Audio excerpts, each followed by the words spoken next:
باش سلاوريس هين همي بخير بهن بو مراسم خلاطة جهانية شفاء جردي تكايا بو جويجرتن لزماني كردي channel يك بكار بينن للغة العربية استخدموا القناة الثاني و for English you can use the headphones and press channel 3 بخيراتنا همي مهوانن برز جي كردستاني عراقي ولاتين روشالاتا نافينو ولاتين جهاني همويت كين هن همي بخير بهن اف ميوزيكا كو هوانها قهلي بوي جاليه كومبوزر هنرمندي نافدار كردو بشيان درشات سعيد بهاتي آماده كرن تايبت بو أذير ورسمه. Ladies and gentlemen, welcome to the Shifa Ghadi Award 2020. Welcome to our distinguished guests from Kurdistan, from Iraq, from across the Middle East and around the world. The piece of music you just heard was composed specially for last year's Shifa Ghadi Award by Dilshad Saeed, a world-renowned Kurdish musician. جهد خياك وصالا بوري بوما رجنا مفانان صالكا جلكا بزحمت بو جبركو لأفين عفشي والجهاني هموية هجماركا زيدة رجنا مفانان بونا قرباني جبروي همو إيرو الفدري كومبوينة داكو رزيل يعني باقج همو رجنا مفانان بجرين ينكو خوكيرنا قربانين جهاندنا زانيارين راستو درست دي سانا من الفيدرينا داكوان همو رجنا مفانان ببير بينين كورمالا شر داعش كرينا وتوان نوي بوجهان نشان دانا اوانين كو بريان هاوهن فيجوري دا همو يدبينن كو همو بشكن جوان رجنا مفانان افين جيان خو كرينا قرباني يكجي شهيدن شر داعش هفكارامه شفاء جرديو افخلاته بنافي هاتيا كرن 2019 was another sad year for us as journalists. We lost colleagues around the region and around the world. We are here to honor their memory and acknowledge their sacrifices, to convey the truth. If you look around this room, you will see photographs of many journalists who didn't come home from recent conflicts. Among them is Shifa Ghadi, who this award was named after, to honor her work, to honor her life, but also to celebrate the tremendous work of journalists working in conflict zones. I would like to invite all of you to stand for a moment and join us in a minute of silence to remember all those who have lost their lives. بزحمت القلمة وكارز جرتن بوجاني باكي شهيدين روجنفان فايدتي القلمة راوس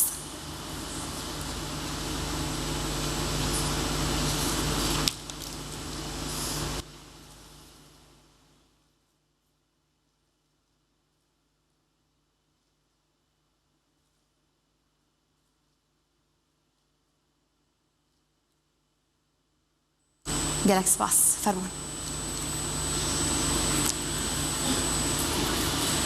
شر داعشة شركة جلك بزحمت بو جبركو رخصنا داعشة تشبنجه ونرخن مروفي بوان كسين سيفيليان كود كتنت بندستي واندا البرشاف ند جرتن شرساين شر ند باراستن روجنا مفانان تبي أفي كيجي لب أوايك جلك آزا وزيركانه كارين توانن داعشة أشكرا بكن جبر في كيجي داعش دجمنك جلك درندبو لدجي روجنا مفانان جه داخيه كود شر داعش دا طيبة جيش بوي روجنا مفانان جلك قرباني هبوينو جلك يخويناوي بو چندين روجنا مفان لسرانسري جهانه بوينا قربانين دستو شر داعشه ام دب هفرا دويتيا كدا ديمن وچيروكا هجماركا وان روجنا مفانن شهيد ببينين. The Islamic State conflict was brutal. Civilians living under the group's control suffered unspeakable persecution. Journalists traveled from around the world to expose those atrocities. But as a result, ISIS came to see them as military targets. These journalists paid in their blood. Our first film of this evening looks at some of those reporters and the brave work they did.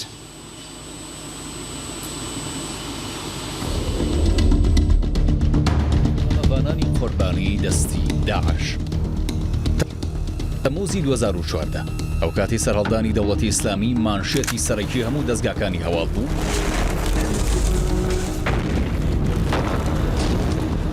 ڕۆژنامەڤانانی بیانی ڕویان لە عێراق و سووریا بۆ ڕووماڵکردنی کارە خێزەونەکانی ئەو ڕێکخراو جەیمس فۆڵی یەکێک بوو لەو ڕۆژنامەڤانانە کە فریلانسەرێکی 39 ساڵی ئەمریکی بوو بۆ نێو جەرگەی ڕووداوەکان سەفەری کرد. لە نۆڤەمبەری 2012 لە کاتی کارکردن لە باکووری ڕۆژاوای سووریا دەستگیر کرا. بێسەر و شوێن تاوەکو لە ئابی 2014 لەلایەن چەکدارێکی بەریتانی داعش لە بەردەم کامێرا سەری بڕدرا. ئەو چەکدارە بەریتانیا لە میدیای ڕۆژاواییدا بە جۆنی جیهادی ناسرا بوو. جەیمس فۆڵی یەکەم هاوڵاتی ئەمریکی بوو کە لەلایەن داعشەوە کوژرا. The entire world is appalled by the brutal murder of Jim Foley by the terrorist group ISIL. داعش ڕۆژنامەڤانی لۆکاڵی و نێودەوڵەتی دەڕفان ئەشکەنجەی دەدان و دەیکوشتن.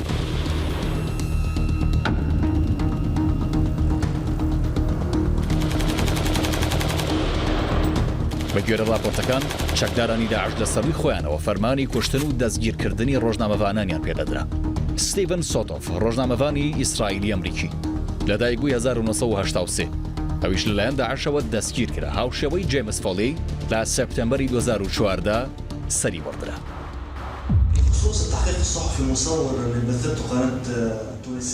دوو ڕۆژنامەڤانی تونسی سۆفیان شەرابی و نەزیر قەتاری لە ساڵی 2014 دیار نەمان.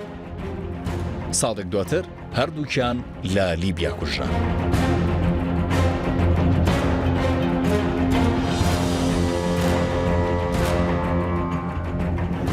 کێنجی کۆتۆ ڕۆژنامەڤانی ژاپۆنی بەدیلگیرە و دواتر لە ساڵی 2015 سەری بڕدرا. وەکو زۆر ڕۆژنامەڤانانی دیکەش سەربڕینەکەی گۆتۆش ڤیدیۆی گیراو لە سەر یوتیوب بڵاو کرایەوە. لەم سەردەمەدا کە لە ڕێی ئینتەرنێتەوە هەواڵ و زانیاری لە هەموو سەردەمێک خێراتر و فراوانتر بڵاو دەبێتەوە کەچی ڕۆژنامەڤانان بەردەوام لە ژێر مەترسیدان بەهۆی کارەکەیانەوە.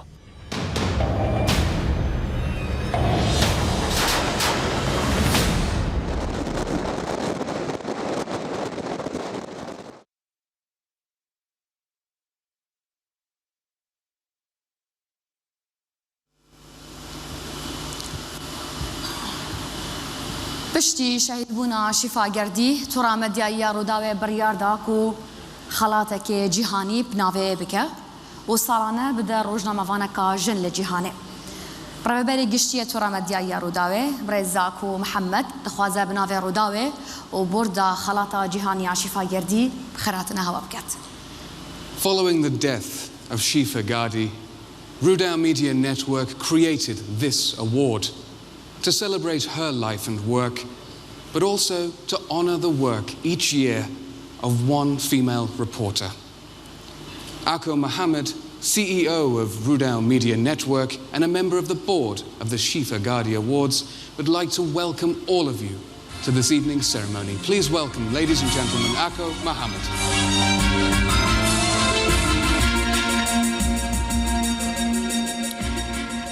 ئێوارەتان باش ئامادەبوانی بەڕێز میوانە بەڕێزەکان ڕۆژنامەڤانانی خۆشەویست بە ناوی تۆڕی میدیای ڕووداو و بە ناوی بۆردی خەڵاتی جیهانی شیفاگەردیەوە بەخێر هاتنتان دەکەین بۆ ڕێو ڕەسمی بەخشینی دووەمین خەڵاتی جیهانی شیفاگەردی خۆشحاڵین بە ئامادەبوونتە. بەخێر هاتنێکی تایبەتی جینین پلاسخارد نوێنەری تایبەتی سکرتێری گشتی نەتەوەی گرتوەکان و لە عێراق و سەرۆکی یونامی دەکەین. بەڕێزیان کەسێکی زۆر خۆشەویستە لە لای خەڵکی کوردستان و عێراق. بەهۆی هەڵوێستە ئازایەکانی لە بەرگریکردن لە خۆپشەندەران و ڕۆژنامەڤانان لە عێراقدا، بەهۆی هەڵوێست وەرگرتنی بەردەوامی بۆ شەرمەزارکردنی ئەو هێرش و کوشتن و ڕفاندنانایی لە دژی خۆپشاندەرانی عێراق ئەنجام دراون. زۆر مای دڵخۆشیمانە کە ئەم ساڵ بەڕێزیان قسەکەری سەرەکی ڕێو ڕەسمی بەخشینی دووەمین خەڵاتی شیفاگەردیە و لێرە لەگەڵمانە بەخێر بێ. ئامادەبوانی بەڕێز، شەڕی داعش زۆر سەخت و خوێناوی بوو بۆ ڕۆژنامەڤانان. بە پێی ئاماری ڕێکخراوە جیهانیەکان 91 ڕۆژنامەوان لە کاتی ڕۆماڵکردنی شەڕی داعشدا لە سووریا و عێراق گیانیان لەدەستداوە. بەڵام لە ڕاستیدا ئاماری ڕێکخراوە ناوچەیەکان ئاماژە بە شەهیدبوونی زیاتر لە 100 ڕۆژنامەوان دەکەن. بەداخەوە تا ئێستا 5 ڕۆژنامەوانیش لە شەڕی داعشدا بێسەر و شوێنن. یەکێکیان فەرات حەمۆی پەیامنێری ڕووداوە کە لە 15 مانگی 12 2014 لەسەر ڕێگەی قامشلۆ و حەلەب لەلایەن داعشەوە دەستگیر کرا و تا ئێستا بێسەر و شوێنە. دوای شەهیدبوونی شیفاگەردی لە 25 شوباتی 2017دا لە کاتی تۆمارکردنی بەشێکی بەرنامەکەی لەسەر یەکێک لە کۆمەڵکوژیەکانی داعش لە شاری مووسڵ ئەنجومەنی بەڕێوەبەرانی تۆڕی میدیای ڕوودا و بڕیاریدا بە دانانی خەڵاتی جیهانی شیفاگەردی بە هاوکاری لەگەڵ چەند ڕۆژنامەوانێک لە جیهاندا. وەک وەفاداریەک بۆ کاری شیفاگەردی و ڕێزگرتن لە کاری هەموو ئەو ڕۆژنامەوانانەی بوونە قوربانی لە پێناو ئاشناکردنی تاوانەکانی داعش. ئەو خەڵاتە ساڵانە دەدرێتە ڕۆژنامەوانێک کە سەختیەکی زۆری کێشا بێت لە پێناو گواستنەوەیەکی سەرکەوتوانەی زانیاریەکان بە شێوەیەکی مەیدانی.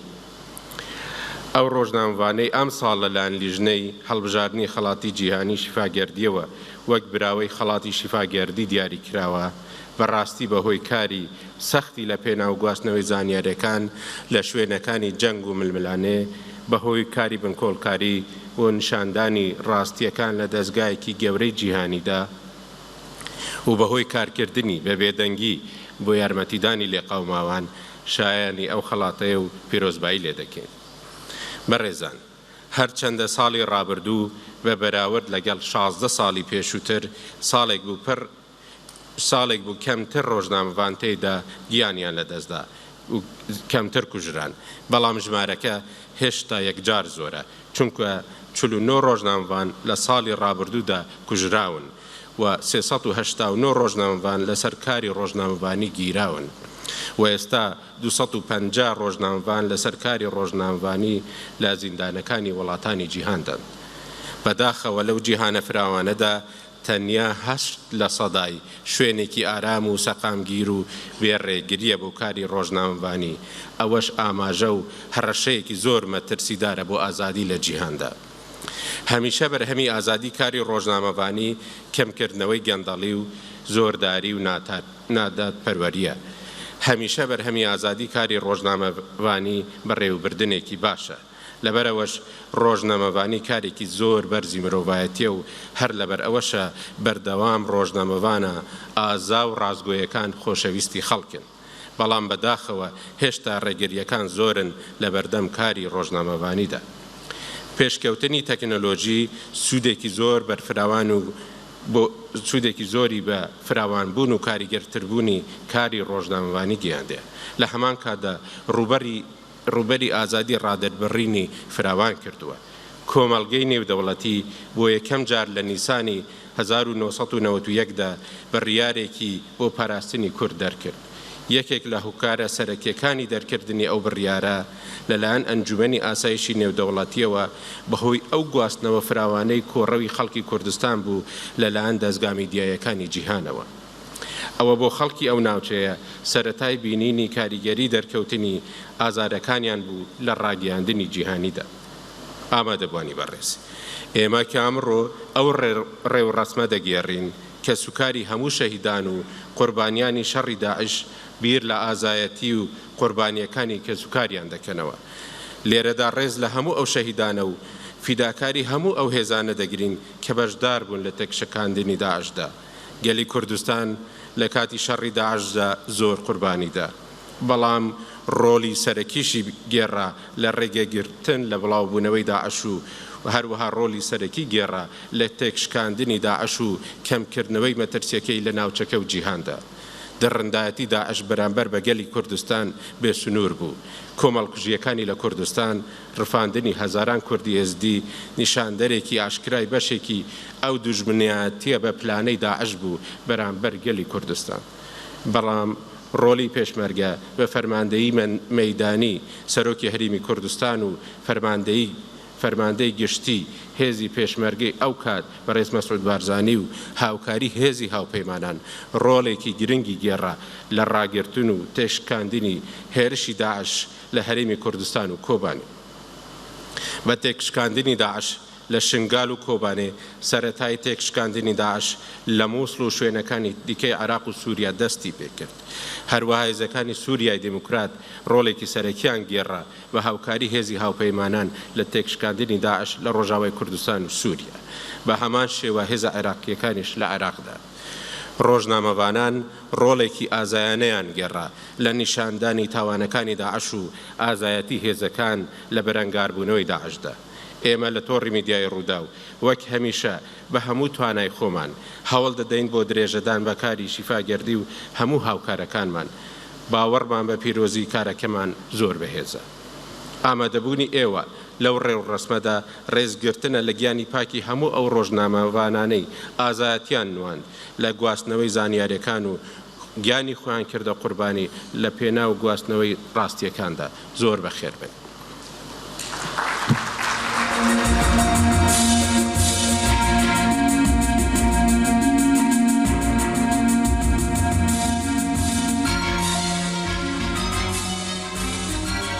gelek spas.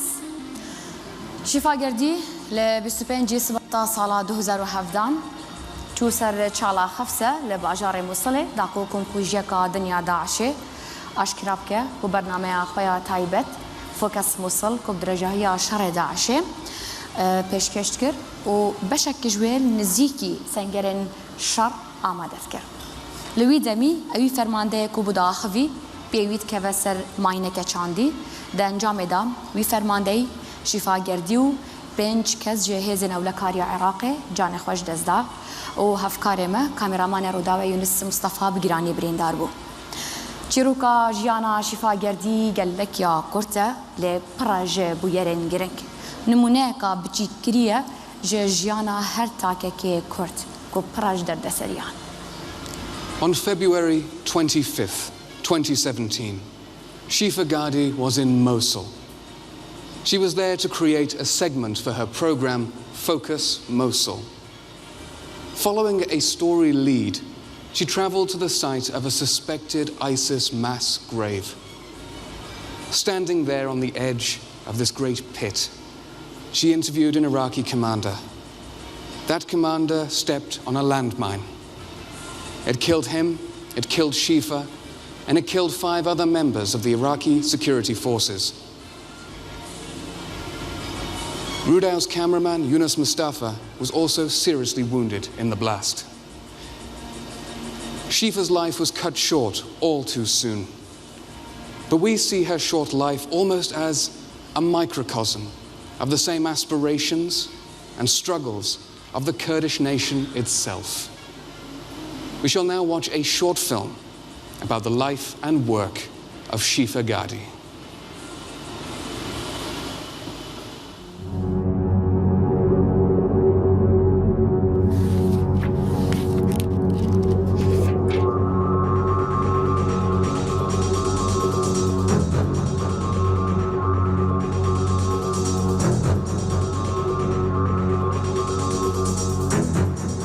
شیفاگەردی ساڵی 1986 لەدایک بووە.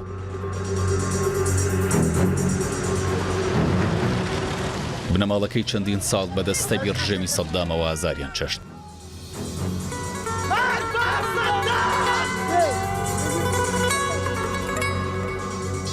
ژیانیان پڕکوێرەوەری و دەربەدەری بوو. هەرچەند شیفا خەڵکیەکێک لە جوانترین ناوچەکانی کوردستان بوو کە خاوەنی سروشتێکی دڵڕفێن و دیمەنی ناوازەیە. شیفا نەیتوانی شاوی تێر بکات لەو ژینگەی خێزانەکەی بۆ چەندینەوە تێیدا ژیابوون. شەڕ خێزانی شیفای هاو شێوەی چەندین خێزانی دیکە تووشی دەربەدەری کرد. شیفا خوێندنی سەرەتایی لە شارۆچکەی باسرمەی نزیکە و لێر تەواو کرد. ئامادەیشی لە حەریر تەواو کرد. بەشداری چالاکیەکانی قوتابیانی دەکرد و بۆ ئەندامی یەکێتی قوتابیان.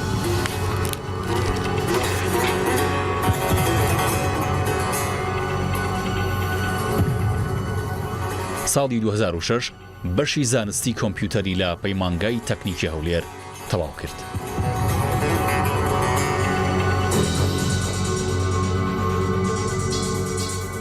دوایەوە لە تەلەڤیزیۆنی زاگرۆس کە تازە دامەزرا بوو دەبێتە بێژەری هەواڵ. خولیای بۆ کاری ڕۆژنامەوانی وای لێ کرد سەری بە هەر شوێنێکدا بکات لە پێناو دروستکردنی جیاوازی. ساڵی 2009 ئەو کاتەی هەرێمی کوردستان خۆی ئامادە دەکرد بۆ هەڵبژاردننی گشتی پەیوەندی دەکات بە پەیمانگەی شەڕواشتی و لەگەڵ کۆمەڵێک پەیامنێری گەنج هەموو ڕۆژێک ڕۆژنامەیەک لەبارەی هەڵبژاردن بڵاو دەکەنەوە.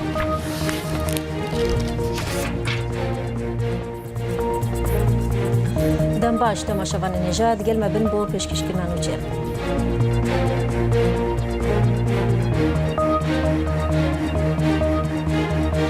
يلا شفا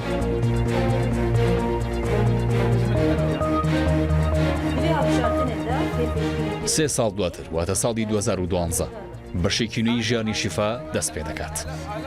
تۆڕی میدیای ڕوودا و وەک دەستگایەکی گەورەی میدیایی دادەمەزرێت بە پلانی دامەزراندنی کەناڵێکی تەلەڤیزیۆنی. شیفایەکێک بوو لە یەکەمینە و ڕۆژنامەوانانەی بەگەڕ و تینەوە پەیوەندیان بە تۆڕی میدیایی ڕووداوەوە کرد. هاوشانی هاوکارەکانی لەلایەن ڕۆژنامەوانانی ئەزموندارەوە ڕاهێنرا هەر لە یەکەم ڕۆژەوە توانای خۆی سەلماند. وهو صوت نسائي جميل قوي.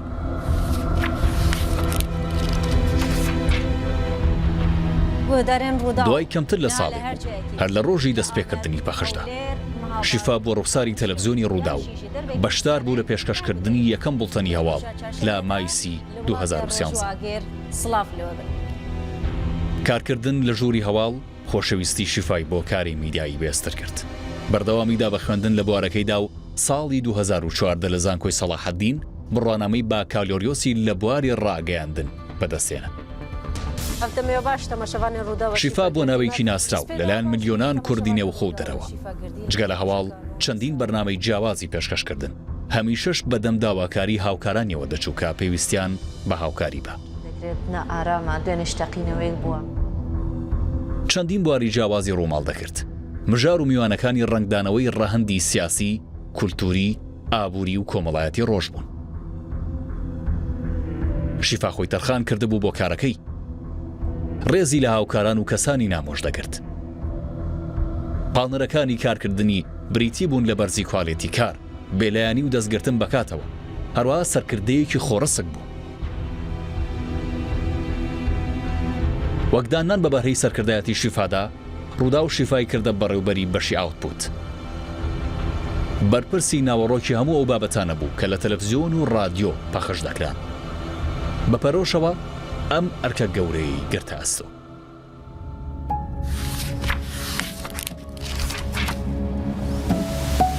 ئەسناوات ناوە مووسڵێ داما.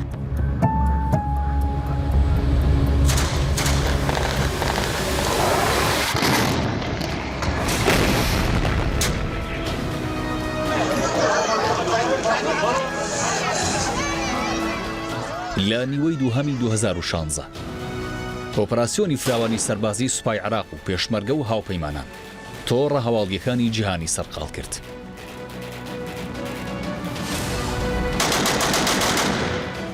کارەساتێکی مرۆیی بەڕێوە بوو. هەرەو کاتەی دۆم گەورەترین شاری عێراق لە هەموو لایەکەوە کەوتە ژێر هێرش. هەموو دنیا لە بەندا کۆنتڕۆلکردنا مووسڵەیە. چاوی کامێرەیان وەکە لولیا تڤەنگان بەرێ خواداناوی باژێری. شیفا بە باشی خۆی بۆ ئەو ڕۆژە ئامادە کردبوو بۆ ڕووماڵی ئەو شەڕە و دەرەنجامەکان. هەر لەو پێناوەشدا بەرنامەیەکی تایبەت بەخۆی ئامادە کرد بە ناوی فۆکەس مووسڵ. فۆکەس مووسڵ جگە لە راپۆرتی مەیدانی هەفێڤینی لەگەڵ بەرپرسانی سەربازی و قوربانیان و شایەت حاڵانی نێو شەڕ لەخۆ دەگرت. سەرنجخستنە سەر تەواوی وردەکاریەکان و توێژینەوەی ورد و پەرۆشی شیفا بۆ کارەکەی وایان کرد بەرنامەکەی هەرزوو دەنگدانەوەی گەورە پەیدا بکات. شیفا هەرگیز لایەنی مرۆیی و شەڕەوێرانکاری پشتگوێ نەدەخست. پێ بە پێ لەگەڵ سەربازان بەنێو مەیدانی شەڕدا دەڕۆیشت. لەسەر ڕێگەوبانەکانیش دەوەستا بۆ بینینی ئەو ژن و منداڵانەی لەدەست ئاگری شەڕ هەڵدەهاتن. لەگەڵ ئازادکردنی ناوچەی زۆرتر لە دەستی دەوڵەتی ئیسلامی شیفا زۆرتر ڕۆدەچۆنێ و ڕووماڵکردنی ئەو تراژیدی ئەمرۆیەی ئەو شارە دێرینەی گیرۆدەی بوو.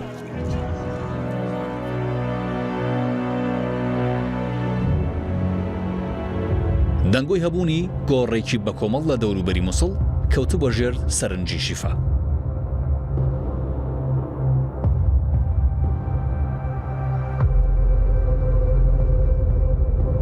خەسفە ئەو چاڵە سروشتێ بۆ کە داعش کردبوویە گۆڕێکی بە کۆمەڵ بۆ سەدان کەس کە لە دوای کوشتنیان فڕی دەدانە نێو ئەو چاڵەوە.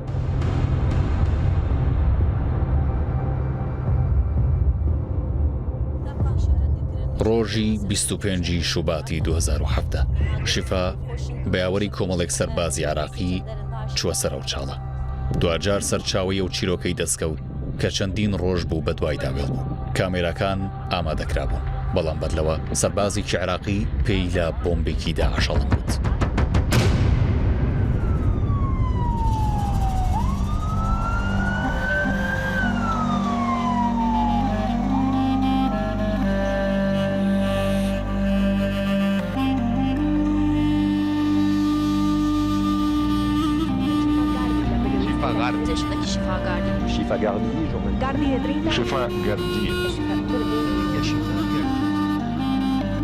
چیرۆکی شیفا لەوێ کۆتایی هات.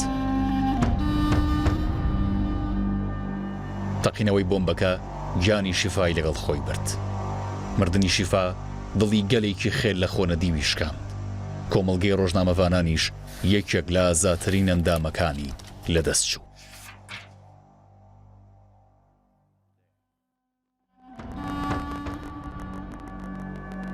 She died instantly in the blast. A heartbroken nation lost one of its bravest reporters.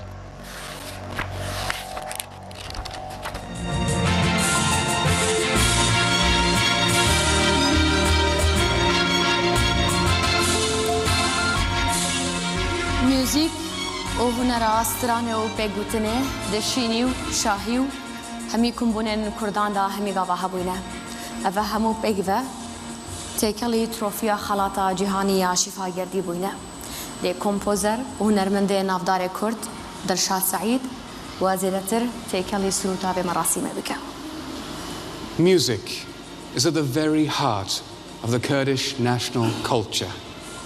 It is used in times of joy and celebration, but also in times of intense sadness. We have a special piece of music prepared for this ceremony tonight by Dilshad Saeed. We feel that Dilshad's work embodies the very spirit of Kurdistan itself. Ladies and gentlemen, please welcome Dilshad Saeed.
Ręki kamera kebersika.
گەلێک سپاس. ساڵا 2019 ساڵەکە بێ قوربانی نەبوو بوومە ڕۆژنەمەڤانان.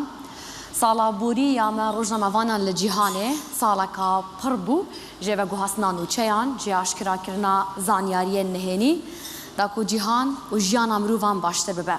لێ جارێکادن جهێداخەیە و حەیف کو باجاوێ خوینا چەند ڕۆژنەمەڤانان بوو. ئەم دێت ڤیدیۆیەکێدا ساڵا مەیا بووریە ڕۆژنەمەڤانان یا بخەم ببینی. 2019 was a very busy year for us journalists. Many hours spent in the newsroom, many weeks away from family in the field. Our next video looks at some of the major news events of 2019 and the journalists who covered them.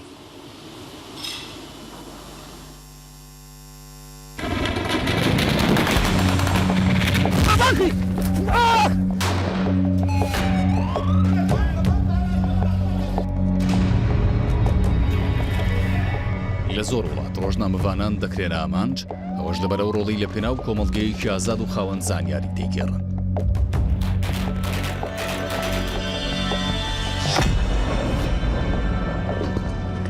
بە پێی قسەی کۆمیتەی پاراستنی ڕۆژنامەڤانان CPJ ساڵی 2019 کەمترین ڕێژەی ڕۆژنامەڤان کوژراون لە چاو 7 ساڵدا.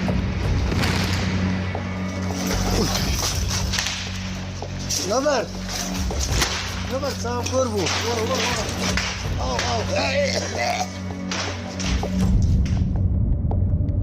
مەکسیک و سووریا خراپترین شوێنن بۆ ڕۆژنامەڤانان. هەتا ئێستاش ڕۆژهەڵاتی نێوەڕاست و باکووری ئەفریقا دژوارترین و مەترسیدارترین ناوچەند بۆ ڕۆژنامەڤانان.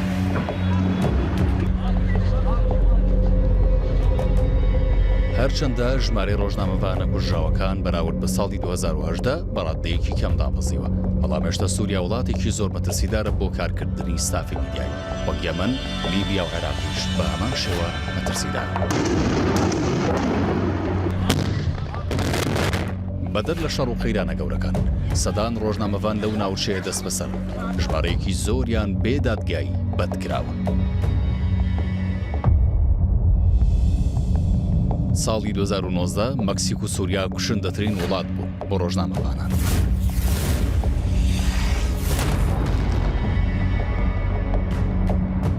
ژمارەیەکی زۆر ڕۆژنامەڤان بەهۆی تەقینەوەی خۆکوژی کوژراوە یان باندەکان تەقیان لێکردوون یان لە شەڕەتەقەدا گیریان کردو و تەنانەت حاڵەتی کوژران لە کاتی لایڤی تەلەڤیزیۆنیشان بووە.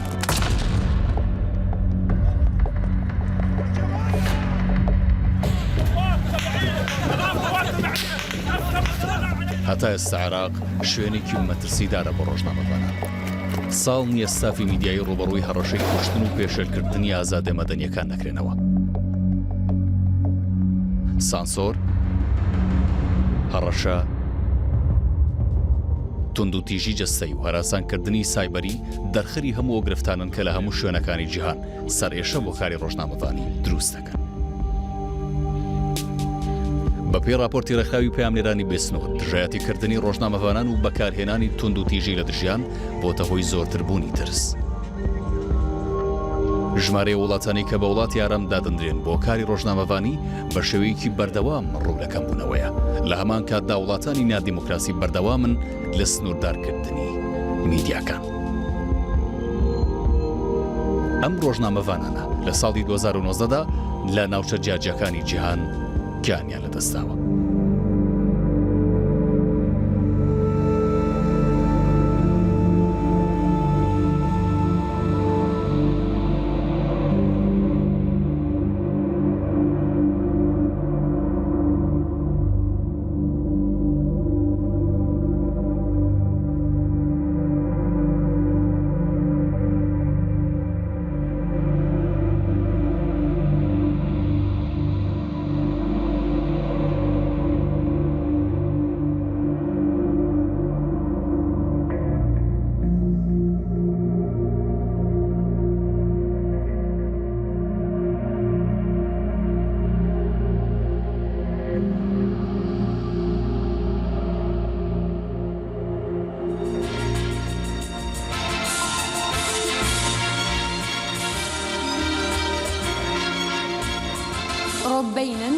ڕۆژنامەوانێکی ناوداریە جیهانەیە دەدەما دامەزراندنا تووڕە مەدیایی ڕووداوی گەلێک دەستگەهێندنیên جیهانیên مەدیایی ڕۆڵاویە گرنگ هەبوو لە ساڵا 2018 هات دەستنیشانکردن وەکە یەک ji ئەندامên komîteya هەڵبژارتنا براوەیە خەڵاتە شیفاگەردی ji Londonê rêyeka dirêj biriye û îro li gel me amadeye di merasîmê de dako axiftin û peyva komîte hilbijartina braweya xelata cîhaniya şîfagerdî ji bara pêşkêş bike.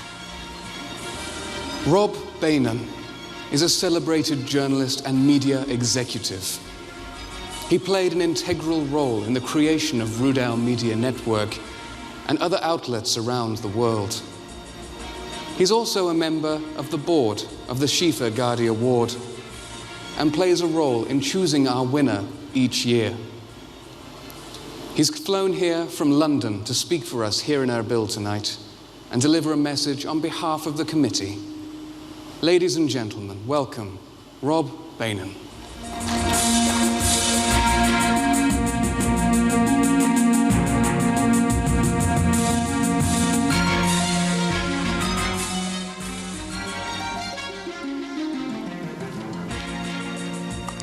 Thank you for that. زۆر سپاس بۆمە میوانانی زێد عزیز هاوکاران هاوڕێیان جێگای شانازی زۆری منە لە دووەمین ڕێوڕسمی دابشکردنی خەڵاتی شیفاگەردیدا ئامادەم زۆربەی ئێوە چیرۆکی مەرگی دراژیدی و شۆکێنەری شیفا دەزانن ئەوەش کاتێک شیفا ئەو ڕۆژە هاوشەوەی ڕۆژانی دیکە سەرقاڵی ئامادەکردنی راپۆرت بوو بۆ بینەرانی ئەو بینەرانی کە هەموو ئێوارەیەک بۆ هەواڵ و ڕوودا و پشتیان پێدەبەست و هەواڵ و ڕووداوەکانیشی بەڕوونی و بێلانەنە و هەستێکی مرۆیی دەگەیاندە بینەرەکانی ئەوە شتێکی گرنگە کۆمپانیاکەم کە کۆمپانیای DMA میدیا شەڕەفی ئەوەی پێبەخشرە ڕاهێنان بە ستافی ڕوودا بکات پێش دەستپێکردنی پەخشەکەی لە ساڵی 2013 و چ دوای ئەو کاتە ئێمە ڕاهێنانمان بە شیفا و زۆربەی هاوکارەکانی کرد و زۆربەی ئەو هاوکاران شێستاش لەگەڵ ڕوودا و کار دەکەن و هەندێکشان ئێستا لێرە لەگەڵ ئێمەن من زاراوی ڕاهێنان بەکاردێنم بەڵام ئەوە تەنیا وشەیەکە بەشێکی زۆر لەو کارەی دەیکەم بریتە لە ڕێگەدان بە ڕۆژنامەوانە گەنجەکان بزان دەتوانن چکارێک بکەن بە هەمووی ئەستەرێکی گەشاوە وەکو شیفاگەردی ئەو کارە جێبەجێکرا ئێمە ڕاهێنانمان لەو بوارەدا بە شیفا کرد کە پێی دەڵێن پەخشی تەلەڤیزیۆن و یارمەتیماندا بۆ ئەوەی بۆی ڕوون بێتەوە کە دەتوانێت چی بکات سەرنجی شیفا لە سەرپێدانی وردەکاری بوو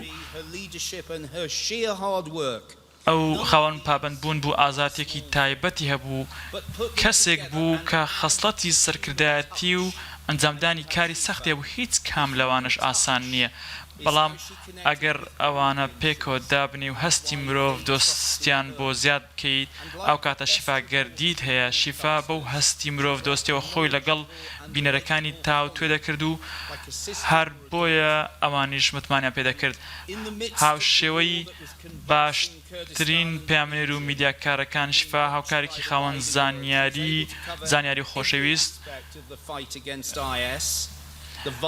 لە گەرمەی ئەو شەڕدا کە کوردستان ناوچەکەی گرت بۆ جیهانیش سەیری ئەو شەڕی دەکرد شیفا توانی هەموو ڕوویەکی شەڕی دژی داعش تونند و تیژەکان شتە تۆقینەرەکان و سیاست ڕۆماڵ بکات شیفا لەبەرەی جەنگ ئەو ڕووماڵەی کرد ئەوە سەرڕای هەبوونی هەموو مەترسی و ئاستنگەکانی شیفا لە ستۆدیۆ و نیوزڕۆمیش ئەو کاری کرد و ڕێنمایی و پاڵپشتی هاوکارەکانی خۆی کرد لە گەرمەی ئەو شەڕەدا شیفا هیچ کات خاڵێکی سەرەکی کارەکەی لەبیر نەچوو ئەوش ئەوەیە ڕۆژنامەوانی بیرتێلەگەیانی خەڵک بە خەڵک ئەو خەڵکی کە لە ناو جەنگ بوون و ژیان لە ناو پێکدادان ترس و زەحمەتێکی زۆر بەسەر دەبرد و ئەو خەڵکەش لە ماڵەوە بوون زانیاری دەویست هەر ئەو وای کرد شیفا بۆ ڕوودا و تەواوی پامێرانی گەنج هێندە گرنگ بێت ئەو سەیری ڕووی مرۆڤایەتی دەکرد چ ئومێد و چ ترس و چ ڕووناکی و چ سێبەر لە ناوەندی ئەو بوارەدا مرۆڤ لە ناوەندی ئەو بوارە مرۆڤ دۆستیەتدا شیفاگەردی کەروشکێکی ماڵی ون بووی دۆزیەوە و ڕزگاری کرد ئەو وەک شتێکی کۆمیدی دەردەکەوێت بەڵام لە زمانی ڕاستەقینەدا شیفا شتێکی دۆزیەوە کە دەکرێت هەموو خانەوادێک خۆشی بوێت ئەویش هەبوونی گیانەوەرێکی ماڵیە کە لە ناو دۆزەخێک بوو ئەو دۆزیەوە خاوەنی کەروشکەکەی کوان کەس نازانێت بەڵام شفا کەروشکەکەی بردۆ ماڵە و گیاندە شوێنێکی ئارام هەر کەسێکش ئاگداری چرۆکی ئەو کەروشکە بێت ئەوە لە بیریشی ماوە جارێکیان بێژەرێکی بەراوبانگ پێیگوتم ئەگەر خەڵکی تۆیان بەهۆی ڕووناکیەوە لەبیر بێت ئەو بەهۆی سێبەرەکەەوە باوەڕ پێ دەکەن لە کۆتایی بدا با قسە لەسەر بنچینەی هەبوونی ئەم خەڵاتە بکەم شفا نمونەیەک بوو بۆ هەموو ڕۆژنامەڤانان بە تایبەتی ژنانی گەنج کە ئازایانە و زۆر بەباشی لە زەحمەتترین شوێنەکانی سەرزەویەوە ڕۆماڵ دەکەن براوەکەی ئەمڕۆ کە ئەڕوا دامنە کەسێکە و شیاوی ئەو خەڵاتەیە کراتریایی ئەو بوێریە و سووربوون و گوتنی ئەو چیرۆکانەی پەیوەندیان بەلایەنی مرۆڤی هەیە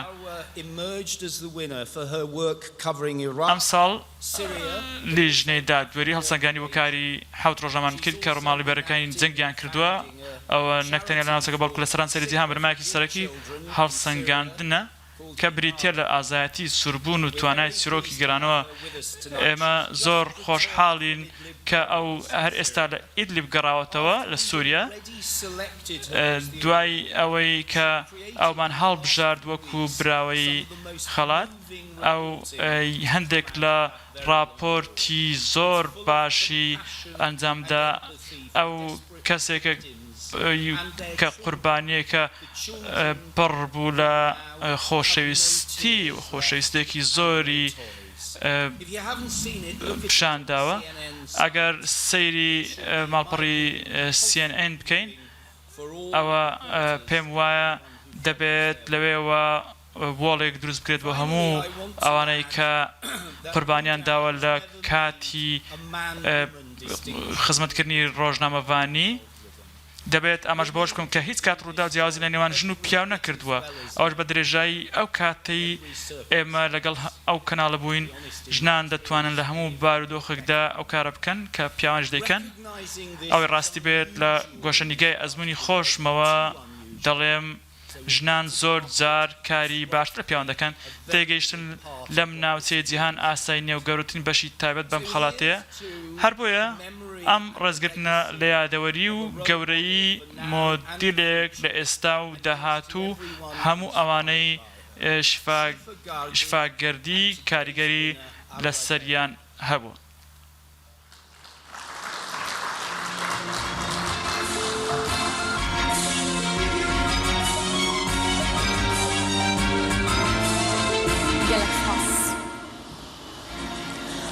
نونەرا سکرتێرا گشتی یانەتەوەینێک بووی لە عێراقێ ژەنین پلاس خارد بوویە ناوەکێ گەلک خوشتویژ عالیە ڕۆژنەمەڤان خەڵکی هەرێما کوردستان و عێراقێ ژبەرک و هەرژە ڕۆژا دەست پێکردنا خۆپیشاندانên یەکی ئۆکتۆبەرا ساڵا بۆری و حتانەها گەلک بهۆری چاودێریە ڕەوشێتکە و باوایەکی ڕوون لە دژی کوشتن و لێدان و ڕەواندنا خۆپیشاندەران و ڕۆژنەمەڤانان هەڵویستە خۆ نیشاندایە ئیرو دە مەراسیمە بەڵافکردنا خەڵاتە جیهانیا شیفای گەردی ساڵا دوویەمدا سپیکەرە سەرەکەیە ئیرو لە پێیڤێکیشمە ڕاپێشکەش بکە.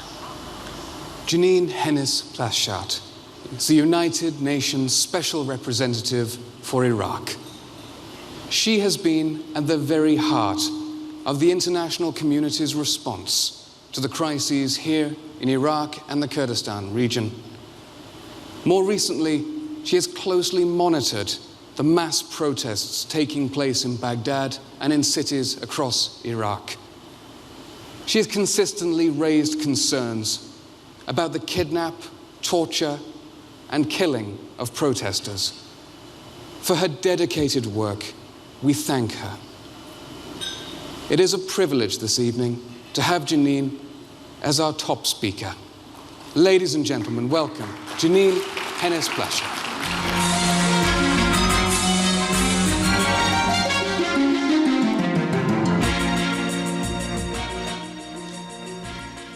Excellencies, ladies and gentlemen, بەڕێزان خۆشەویستان من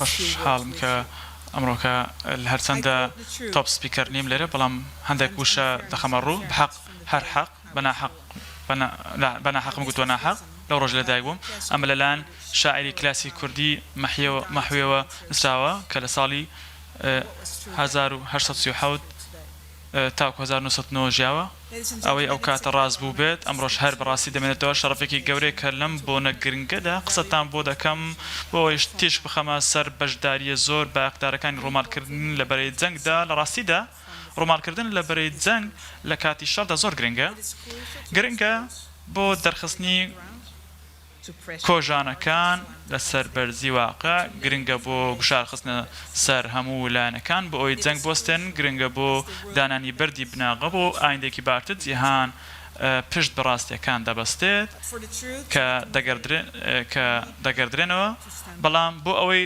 ڕاستیەکە بگات پێویستە بە کەسانێک لەسەر پێی خۆیان بوەستن پێویستمان بە ڕۆژنامەنووسی چاونە ترس هەیە پێویستمان بە بەردەوامیدان و سووربوون هەیە دەربڕینی ڕاستی خۆی لە خۆیدا تەحەدایەکی گەورەی و مەرجیش نییە ئەوە لەلایەن هەموو کەسێکەوە دەستخۆش لێ بکرێت لە دە ساڵی ڕابردوودا زیاتر لە 1000 ڕۆژنامەوان لە سەرانسەری جیهان کوژراون ئێستا کە تەنیا 2 مانگ لە ساڵ 2020 تێپەڕیوە حوت حاڵەتی کوشتنی ڕۆژنامەوانان تۆمار کراوە بە دڵنیاییەوە ئەمە قوبولکراونیە بەڵام هەر ڕوویداوە لە ڕۆژی جیهانی بۆ نەهێشتنی پارێزبەندی بۆ تاوانەکانی دژی ڕۆژنامەوانان ئەنتۆنیۆ گۆتەرس سکرتێری گشتی نەتۆگرتوەکان گوتی کاتێک ڕۆژنامەوانان دەکرێنە ئامانج تەواوی کۆمەڵگە باجەکەی دەدەن کاری ئەوان و هاوکارە گیان لە دەستداوەکانیان ئەوەمان بیردهێنێتەوە کە ڕاستی هەرگیز نامرێت دەبێت پابەندی ئێمەش بۆ مافی ئازادی ڕادبڕین بمێنێتەوە بەڕێزان خۆشەویستان بە جێرەی دیدی ڕێکخراوی پەیامنێرانی بێسنوور بۆ ساڵی 2019 دەڵێت ڕۆژنامەوانان لە کەشێکی پڕ ترس و تۆقااندن کارەکانیان ئەنجام دەدەن ئەو کەش کاریگەری لەسەر تەواوی ڕۆژنامەوانان هەیە بە تایبەتی ڕۆژنامەوانانی ژن کە ئەوانیش هاوشێوەی هاوکارە پیاوەکانیان لە پیشەکانیاندا ڕوبەڕووی چەندین پێشەلکاری بواری مافەکانی مرۆڤ دەبنەوە بەڵام لەبەرەوەی ئەوان ژنن ئەو پێشەلکاریانە بە زۆری شێوەی بنەمای جەندەری وەردەگرن لەوانەش تونند و تیژی سێکسی ناوزڕانی سێکسی و جیاکاری لە شوێنی کاردادا لەو دۆخەدا کە زۆربەی ئەندامەکانی پیاون ژنان زۆر ناوێرن باسی ئەو پێشکاریانە بکەن ئەوەش لە ترسی تۆڵە سەنەوە چونکە کەلتوری نەبوونی پارێزبەندی بەردەوامە و کەسێکی وەکو شیفاگەردی کە سیمبۆلی بوو کەسێکی دیار بوو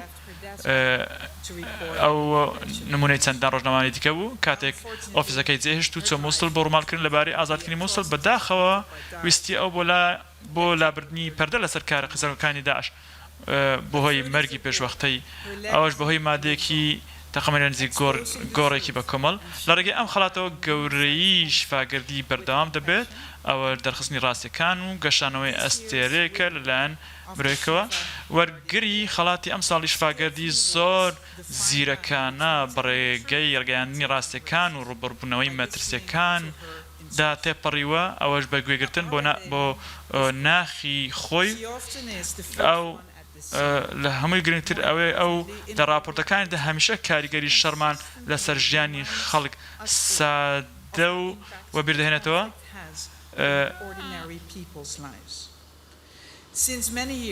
چەندین ساڵە ئەروە بەڕووماڵکردنی شەڕی چەکداری لە عێراق و ناوچە و چەندین چیرۆکی باسکردوون کە جیهان پێویستی بەوەیە گوێیان بۆ بگرێت بەم دوایەش ئەو سەردانی ئەو خێزانانی کرد کە بەهۆی شەڕەوە کەوتونەتە ژێر کاریگەری هەروەکو گوترا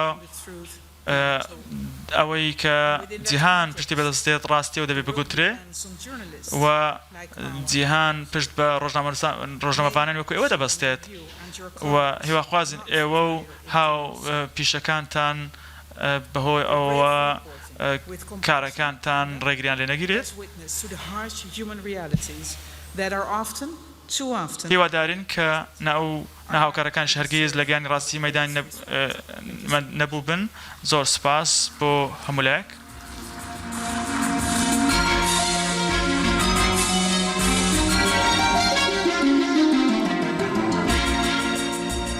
gelek spas.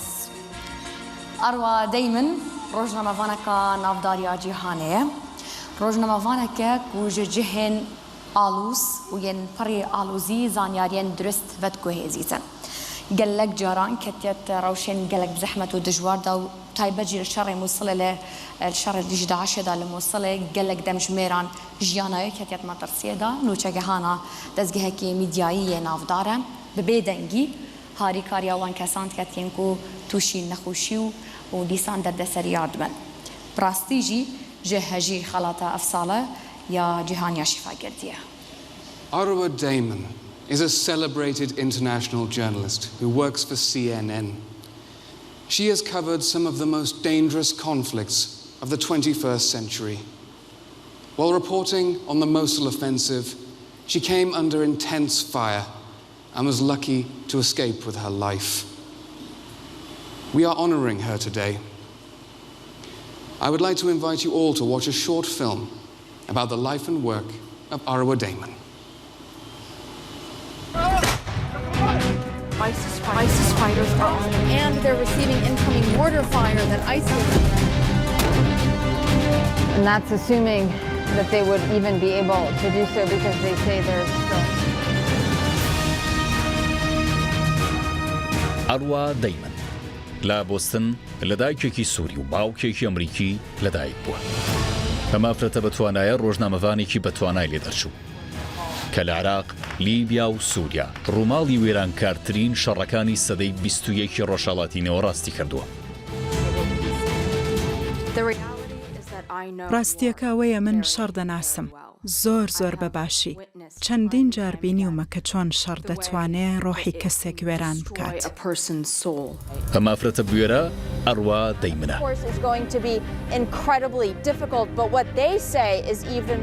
کە ساڵانی سەرەتای ژیانی لە ئەمریکا بەسەر بردوو، دواتر لە تەمەنی 6 ساڵی لەگەڵ خێزانەکەی ڕویان لە مەغریب و دوایەویش تورکیا کرد.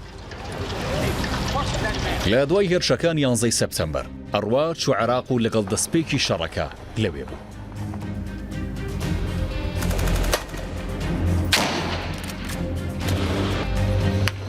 ئەڕوا دەستی لە ئاسایش و ئارامی نیویۆرک هەڵگرت بۆ ئەوەی ڕووماڵی کارەساتەکانی ڕۆژهەڵاتی نێوەڕاست بکات. بۆ ئەوەش یەکەم جار وەک فریلانسەر کاری دەکرد پێش ئەوەی لە ساڵی 2006 ببێتە نێردراوی سەرەکی CNN لە ڕۆژهەڵاتی نێوەڕاست.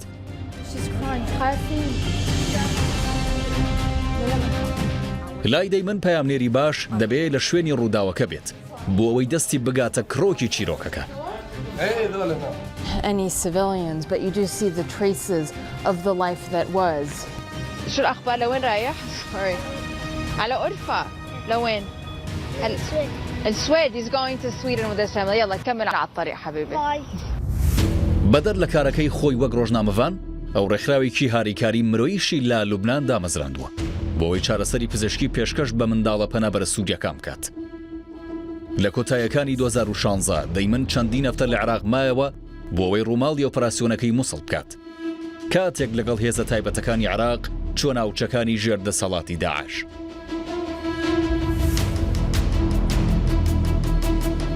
ئۆتۆمبیلە سەربازەکەیان کەوتە بەرهێرش، ئەڕوا ناچار بوو خۆی لە ماڵی خەڵکی مەدەنیدا حەشار بدات.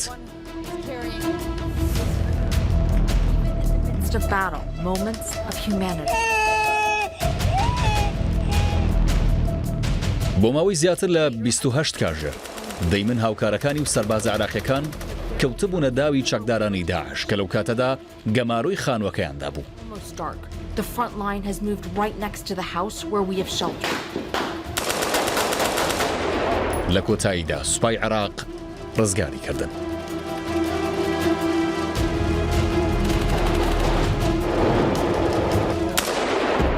ئەڕوا دەیمن خۆی بۆ دۆزینەوەی هەواڵە گرنگەکان لە دۆخە سەخت و ئاسانەکانی جەنگدا تەرخان کردووە بۆ ئەوە گوێی لەو مەترسیانە نییە کە لەگەڵ ڕۆژنامەوانی بابەتی لەگەڵ خۆیدا دەهێنێ. ئەو بەهستی بەزەی ڕژدی و مەبەستدارەتی ناوی دەرکردووە.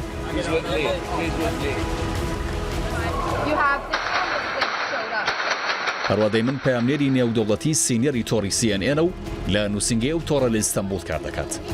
وەک یەکێک لە شارەزایانی ڕۆژهەڵاتی نێوەڕاست لە CNN دەیمن زۆر جار لە ناوچەکانی شەڕ راپۆرت دەکات و زۆربەی جاران فۆکەسی لەسەر چیرۆکە مرۆییەکانە.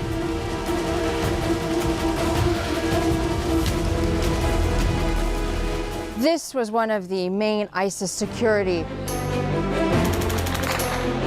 Very, very well. Go, go, go, go, go. They were destroyed.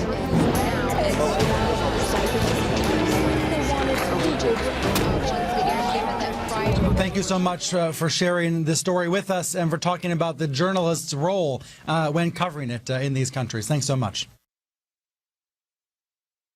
Thank you so much for sharing this story with us and for talking about the journalist's role when covering it in these countries. Thanks so much.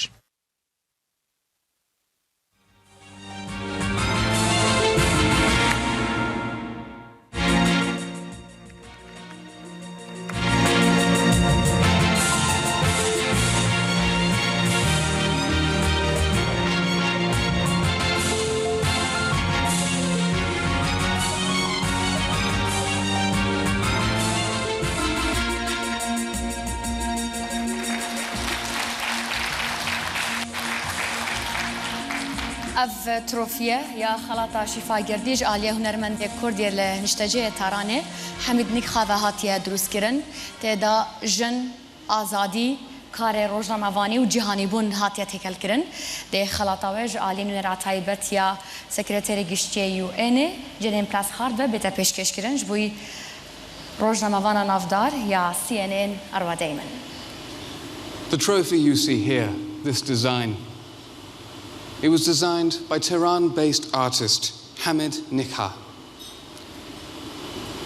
The design echoes womanhood, journalism, and freedom. To present the award this evening, I would like to invite Janine and Rob to both return to the stage.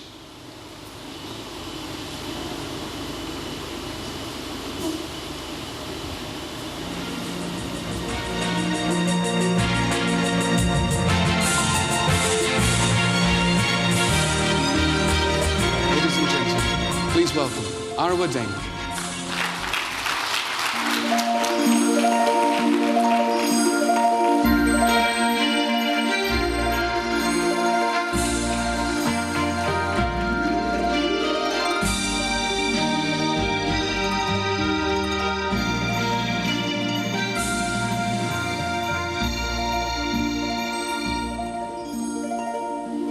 Many thanks, Arwa.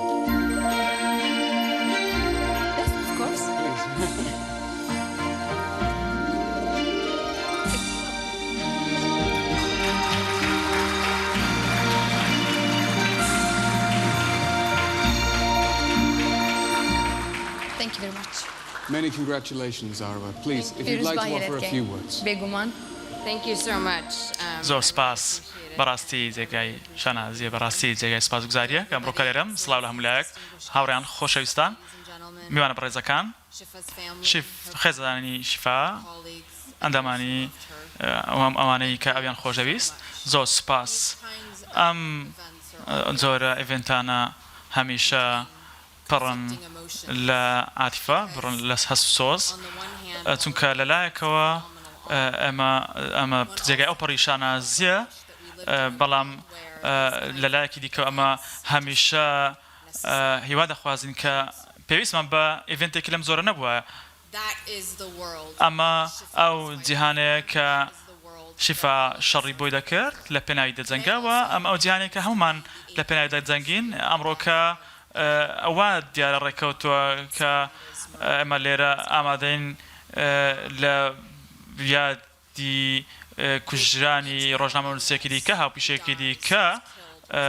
کە بێدەنگ کرا کە کوژرا کە خەمی لە دڵ ئێمەدا بەجێشت ئێمە ئەمڕۆکە لێرەین بەهۆی ئەو خۆشەویستیەی کە بۆ ئەومان هەیە ئەو خۆشەویستی کە بۆ کەسێک وەکو شفاشمان هەیە ئەمە ئەو شتێکە بەڕاستی وامان لێ دەکات شادی بدەین لەسەر ئەو ئاستەنگیانی ڕۆژنامە نووسان ڕوبەڕووی دەبنەوە ئێمە سپاسی ئەوانە دەکەین کە ئێمەیان خۆش دەوێت بەڕاستی لە خەمی ئێمەدان بەڕاستی لە ئێمە تێدەکەن کە بۆچی مەژیان خۆمان دەخەینە مەترسیەوە لەنێو ئەوانش دا خەڵکانێکن کە بە هیچ شوێک ناوەستن بۆ بێدەنکردنی ڕۆژنامەوانان ئێمە لەسەر ئەم سکرینەدا وێنەی هەندێک ڕۆژنامەوانانمان بینی کە گیانە دەستداوە و بێدەنگ کراون لەلایەن کە دەسەڵاتدارانی کەسانێک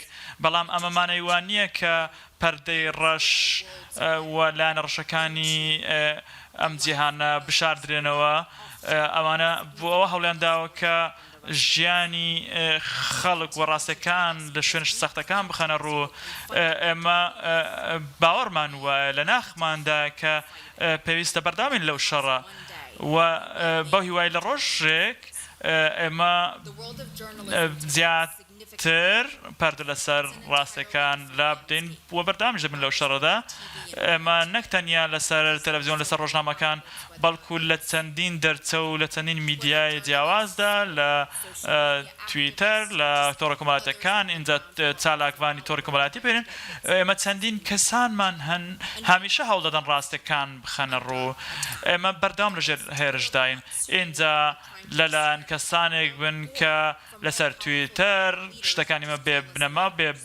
بێنرخ بخەملێنە و کەسانی دیکە کە بە ئێمە دەڵێن درۆزن من لە ئیدلیب بووم بەڕاستی خبرێکی زۆر جیاواز بوو خەڵکانێک بوون کە بە سەعات ڕایان دەکرد بە پەیپەتی ڕایان دەکرد لەبەر ترس و دڕاوکێیی منداڵانێک کە هێشتا یاری مناڵانیان بەدەستەوە بوو ڕایان دەکرد کاتی گریانیان نەبوو بەهۆی ئەو هەڕەشەی کە لە دوای خۆیاندا بەجیان هێشتا بوو من ترسم هەبوو کە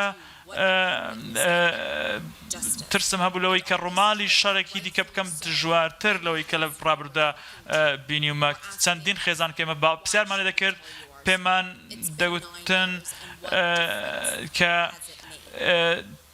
لە ماوەی 9 ساڵدا وامان لێکردن کە لە ماوەی 9 ساڵی ڕابردووە شتێکیان بەساردەوە بۆمان بجێرنەوە بەڕاستی ئەمە شەڕێکی دژوارە من نەمتوانی پێیان بڵێم ئەگەر ئێوە چیرۆکی خۆتان بێ ئێمە بڵێن ئەوە شەڕ دەوەستێ بۆمباران دەوەستێ بەڵکو ئێمە ئازار و مەینەتێکی زۆرمان بینی لە چاوی ئەوانەوە هەموو ئەوەی کە ئێمە هەڵماندا ئەنجامی بدەین بەلای ئێمە گرنگ بوو چونکە ئەمانە ئەوەی ئێمە کردمان ئەوە مێژومان تۆمان کرد ئەم هەواڵانەمان بردەنێ و مێژوە ئێمە نەکتەنیا شفی هەموو نەکتەنیا شفاگەردی بەڵکو هەموو ڕۆژنامەوانان ئەوانەی گیانە لە دزاو ئەوانەی ماویشن باوەڕیان هەبووە باوەڕیان هەیە کە هەوڵدان بۆ خستنەوەی ڕاستیەکان ئەمە بنەمای کارکردنی ئێمە ئەو ڤیدیۆیانی کە ئێوە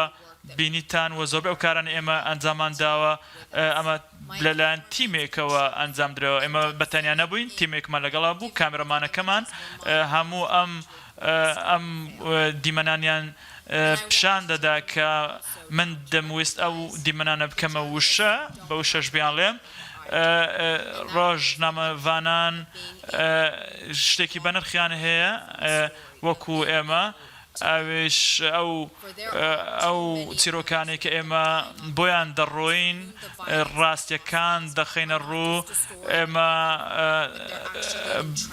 ئەمانە بەڕاستی ڕۆژانە لە ژیان ڕۆژانەماندا ڕوو دەدەن ئەمانە پاڵەوانی ڕاستەقینەن اینجا فکسەرەکانمان بن شوفێرەکانمان بن کامێرەمانەکانمان بن و تەواوی تیمەکانمان بن کە بەردەوام لەژێر هەڕەشەدان ئەوانیش لەگەڵ ئێمەدان ئەوانیش دەچنە شوێنی شار لە سووریا لە یەمەن لە سەرانسەری جیهان هەوڵ دەدەن پەردە لەسەر ڕاستیەخان دابدەن هەوڵ دەدەن ڕووی ڕاستەقینەی هەموو ئەوانە پیشاندەن کە چەک و لولەی تفەنگەکانیان بڕووی خەڵکدا ڕاست دەکەنەوە و ئەمانش ئەم ڕۆژنامەوانانش بەردەوام لولەی تفەنگ بە ڕوویاندا بەرز دەکرێتەوە بەڵام بەردەوام دەبن لە گوتنی ڕاستیەکان کاتێک کە کارەکەم کۆتایی پێدێ وەکاری خۆم ئەنجامدا ئەمە کاتی ئەوێ ئەم مادووبوونم بکەمە چیرۆکێک بە جیهانی بڵێم کە چی بووە و چی ڕووی داوە و ئەمە بە ناوی هەموو ئەو کەسانش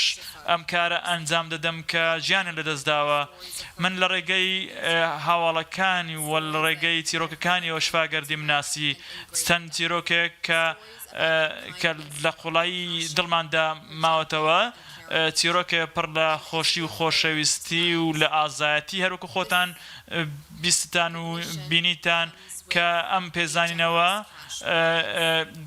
بە ئەم پێزانینەوە بە لەلایەن ڕێکخراوەکان لەلایەن کۆمپانیاکانەوە ئەمانە پێدەزاندرێتەوە ئەمانە بەنرز دەنرخێنرێن لەلایەن کۆمپانیاکانەوە بڕەپارێک خراوەتە ڕوو دەمەوێت ئەم پارێ بڕوات بۆ کاری خێرخوازی من دەمەوێت ئازایی ئەو لێرە دووپات بکەمەوە بەرز بنرخێنم کە بەردەوام هەوڵێدا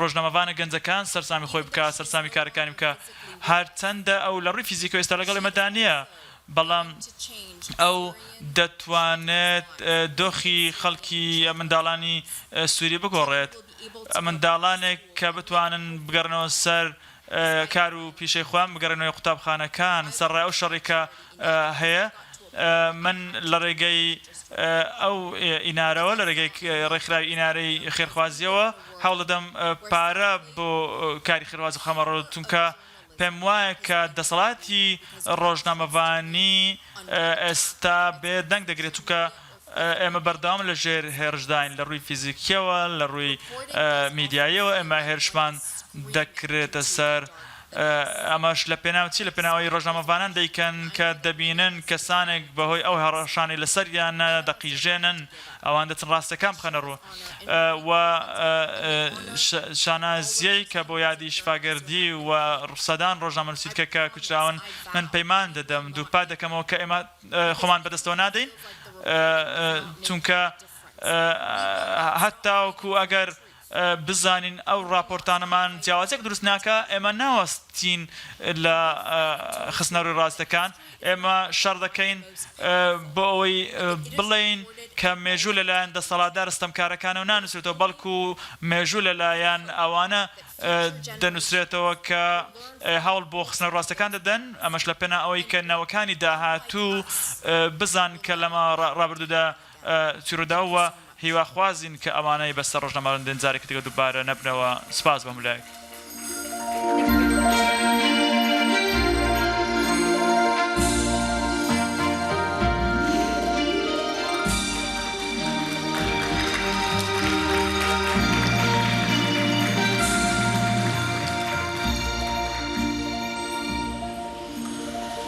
مەرگەساتن شەڕێ داعشێ حتا نوکێژی بەردەوامن هێشتا ژمارەکە زێدە یا کوردên êzdî ku ji aliyê Daişê ve hatîne revandin heta nûkê jî çerenivîsawan diyar nîne ev hemî li gel hewlên nivîsîngeha taybet ya rizgarkirina bêserûşûnên êzdî ku ji aliyê Nêçîrvan Barzanî ve hatiye damezrandin li Rojavayê Kurdistanê jî di evî şerê de li şerê jî Daişê de hejmareka zêde xelkî bêserûşûnin çerenivîsawan nediyar e we dîmenên wan beriyan hadîtin lê gurzanyariyan heta niha 5 ڕۆژنامەوان بێسەرûşûnin ئەم دێ ڤیدیۆیەکی بینین بێگومان دوعا و لاوان دەکەین و ئەو حتا نوکەت ژیانێدا مابن و شیان مابیت کو بهێنە ڕزگارکردن.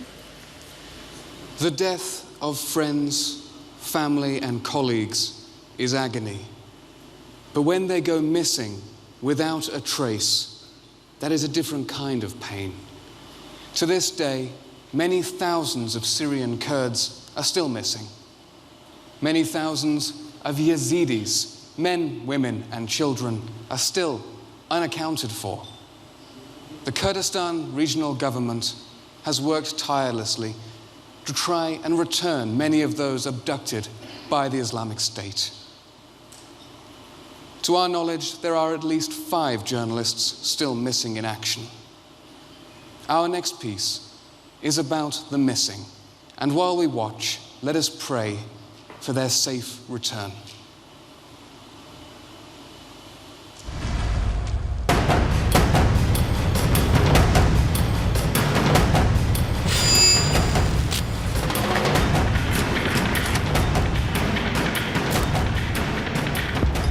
دەرکەوتنی ڕێکخراوی داعش لە ساڵی 2014دا هەڕەشەیەکی بێپێشینەی ڕوبەڕوویە و ڕۆژنامەوانانە کردەوە کە ڕووماڵ ڕووداوەکانی دەکرد.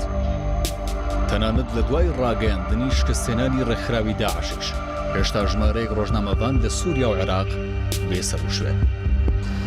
فرهاد حمو ڕووداو قام شلون؟ هات حەمەوە ڕۆژنامەوانێکی فریلانس بوو کاری بۆ تۆڕی میدیای ڕووداو دەکرد. لەگەڵ مەسعود عەقیلی کامێرامان لە ڕۆژی 15 دیسەمبەری 2014 لەلایەن چەکدارانی ڕێکخراوی داعشەوە ڕفێندرا. ڕووداوەکە لەسەر ڕێگەینەوان قامیشلو و ئەلیاڕوبیە ڕوویدا. هەردووکیان لە ڕێگادا بوون بۆ تەلعەلۆ، شارۆچکەیەک لە باکووری سووریا، بۆ ئەنجامدانی هەفەیبینێک لەگەڵ سەرکردەیەکی سیاسی. 4 چەکدار ڕێگریان لێ دەکەن دەیان بن.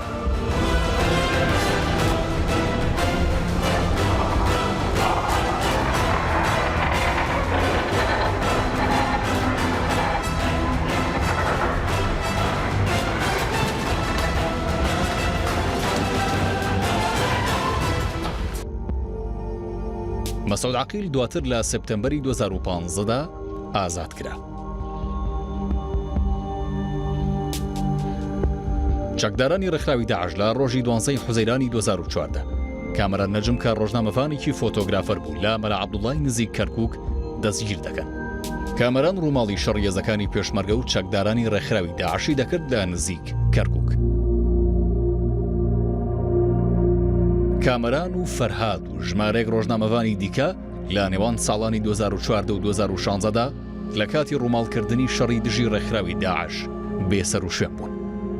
چارەنووسیاوان تا ئێستاش نادیارە.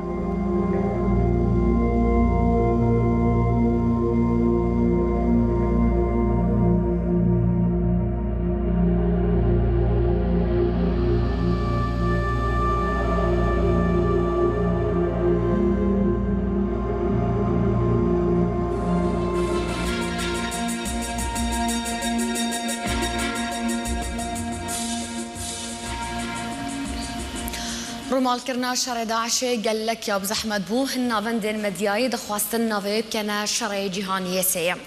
ئەم دێ ڤیدیۆیەکێدا چێروکەکە سەرکەفتی یا مەدیایی یا ڕووماڵکردناوی شەڕی ببینین. The Islamic State conflict was not an easy story to cover. It was incredibly dangerous, and yet journalists who travelled from around the world to cover this story rose to that challenge and produced some outstanding work. Our next video looks back at some of the best journalism of the war.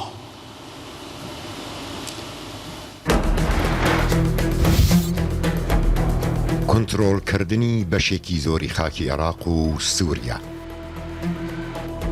لەلایەن داعشەوە و ڕووداوێکی چاوەڕوان نەکراوی ساڵی 2014 بوو.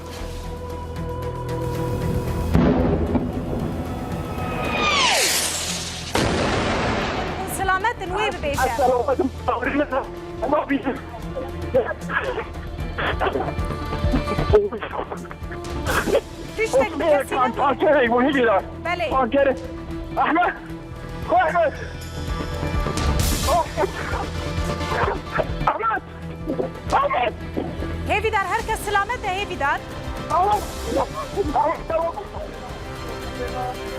ئامادەکردنی راپۆرت و وەرگرتنی زانیاری سەبارەتباژیان لە ناوچەکانی ژێردەسەڵاتی داعش لەلایەن میدیاکانەوە کارێکی زەحمەت بوو.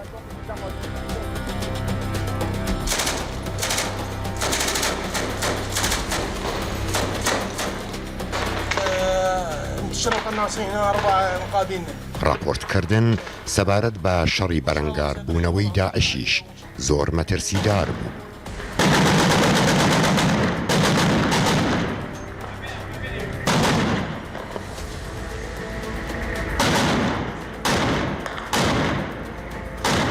داعش سوودێکی زۆری لە تۆڕە کۆمەڵایەتیەکان دەبینی بۆ پرۆپاگەندەکردن و ڕاکێشانی سەرنجی خەڵک و هەوادارانی لە وڵاتانی جیهانەوە بۆ خەلافەتەکەی.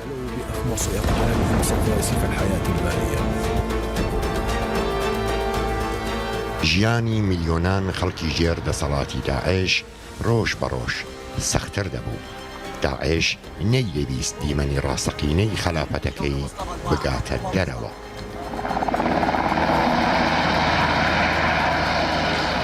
ڕووماڵکردنی جەنگی نێوان هێزەکانی هاوپەیمانی دژی داعش و چەکدارانی داعش لە بەرەجیاوازەکانی جەنگدا کارێکی زەحمەت بوو. کوردستان و سووریا و عێراق بوونە بەرەی گەورەی شەڕ. ڕووماڵکردنی شەڕێکی بەو شێوەیە زۆر سەخت بوو. تۆڕی میدیای ڕوودا و چەند جار دیمەنەکانی نێوشاری مووسڵی بڵاوکردنەوە کە لە جیهاندا بڵاو بوون.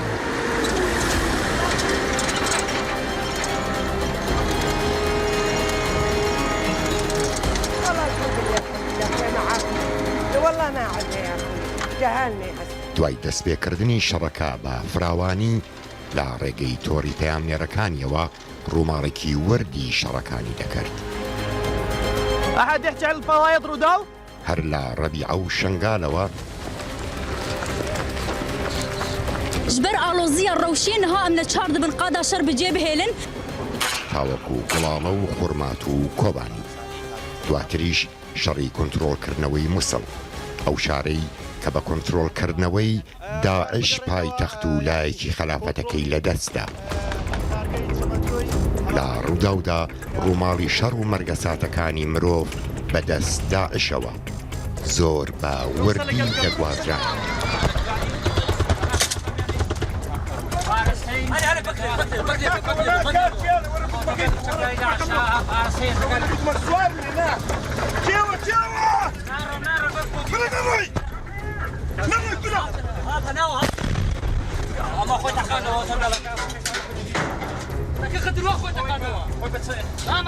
بەرووماڵ و کارە زۆر ناوازەکانی ڕوودا و وە سەرچاوەیەکی سەرەکی بۆ ئاژانسە هەواڵیە گیانیەکان و کەناڵ و گۆڤار و ڕۆژنامە و ماڵپەڕەجیانیەکان.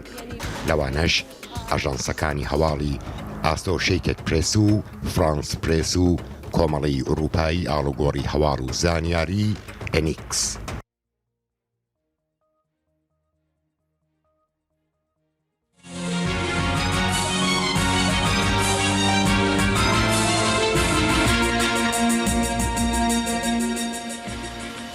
داعشێ مووسڵ کرد بوو پایتەختێ خۆ لە ئەوی باژاری مرۆڤ کۆم کوشتکردن بەری چا ڕۆژانجی گوڕەکە بکۆم یادن لە مووسڵی هاتە دیتن.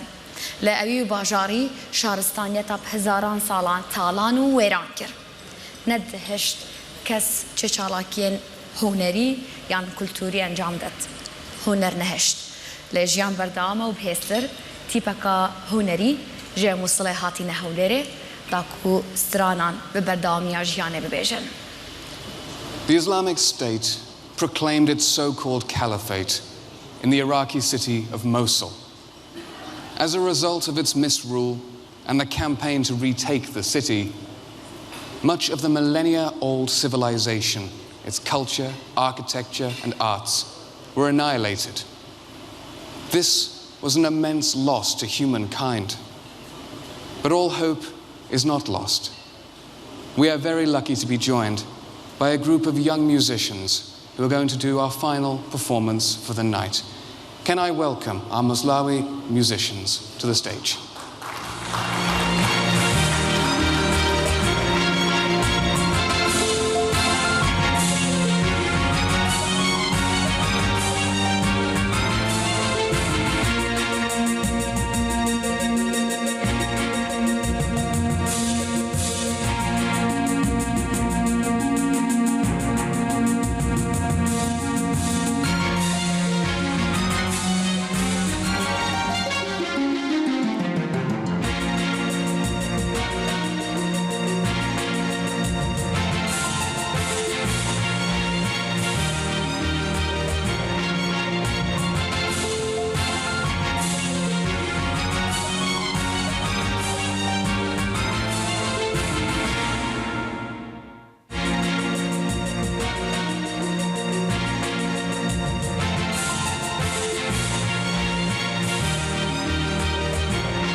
هذا مو إنصاف منك، هذا مو إنصاف منك، غيبتك هالقد تطول والناس لو تسألني عنك شرد أجاوبهم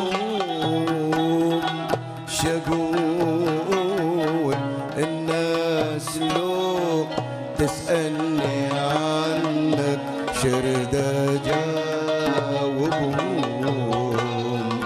شقول، هذا مو إنصاف منك، هذا مو إنصاف منك، غيبتك هالقد تطول والناس تسألني عنك شرد أجاوبهم شقول، الناس لو تسألني عنك شرد أجاوبهم شقول.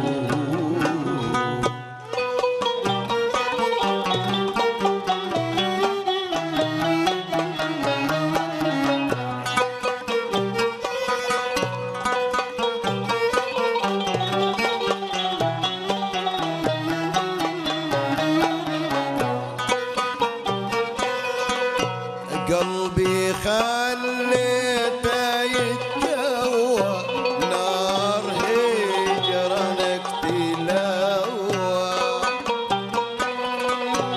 قلبي خليته يتجوى نار هجرانك تلوى، وهذه مو منك مروى، هذه مو منك مروى ويلا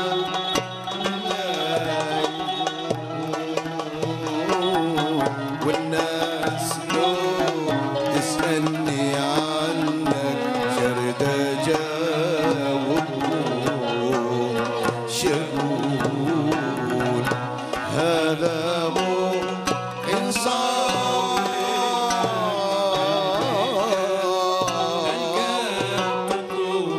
والناس لو تسألني عنك شرد أجاوبهم شقول، الناس لو تسألني عنك شرد أجاوبهم شقول.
لي فؤاد غنى إلى علي زين، لي فؤاد غنى إلى علي زين، نوره في العرش لاح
شكرا.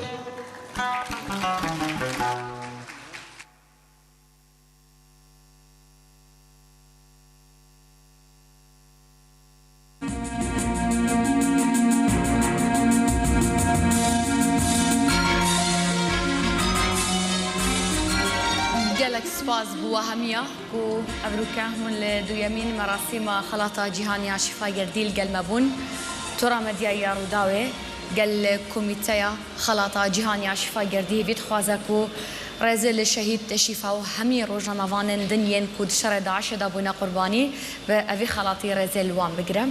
Ev dawiya merasîma me ye. I'm sorry to say that is all we have time for this evening. We'd like to thank once again all of our speakers, our performers, and everyone who made the Shifa Gadi Awards ceremony possible. The Shifa Gadi Award was created to honor the life of a dearly missed colleague, but also to celebrate the work of great journalists. I hope that we introduce you again this time next year. Zorspas and goodbye.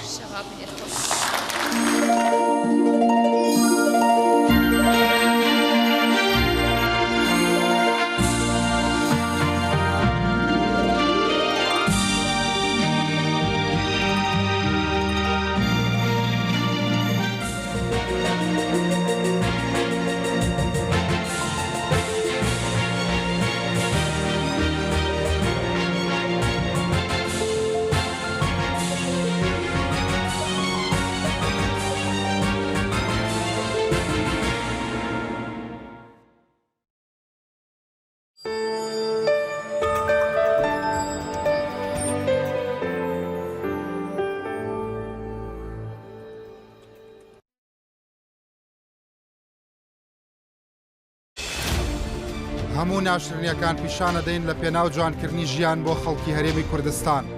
مەبەستمانە میدیا ڕازگۆیانە و بێلایەنانە کار بکات. هەموو پرسانەی کە لە ژیاندا ڕۆژانە پرسی خەڵکن هەفتانە مژاری پرۆگرامەکەی ئێمەشن. هەموو پرسانەی کە لە ڕابردوودا وروژانمان کارمان لەسەر کرد، کاریان لەسەر کرا و فەرامۆژ نەکران. هەمیشە ڕووخان ئاسانە لە پرۆگرامی لەگەڕەنج ئێمە کار بۆ نیشتیمانسازی و بنیادنانی نیشتیمانەکەین. هەفتانە چاوەڕوانی پرۆگرامی لەگەڕەنج بن.